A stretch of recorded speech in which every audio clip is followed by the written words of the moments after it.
Mən Cabir Azayev 1973-cü ildə Zərdab rayonunun Şah Hüseyli kəndində anadan olmuşam. Kənd orta məktəbində təhsil almışam.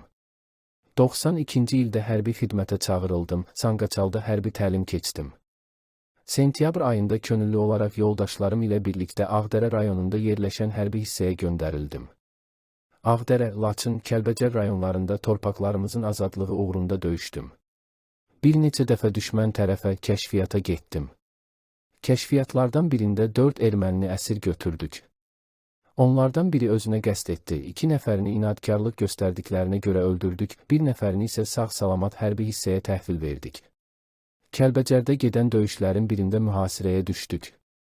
Döyüşərək mühasirədən çıxdıq və Murovdağa doğru getdik. Yolun kənarında hələ qundaqda olan bir uşağı gördüm. Uşağı sağ-salamat hərbi hissəyə gətirdim. Sonuncu döyüşüm işğal edilmiş Kəlbəcər rayonunun Susuzluq kəndi istiqamətində oldu. Cəbhədə olduğum müddətdə həmişə torpaqlarımızın azad olunacağına inanaraq qətiyyətlə döyüşdüm.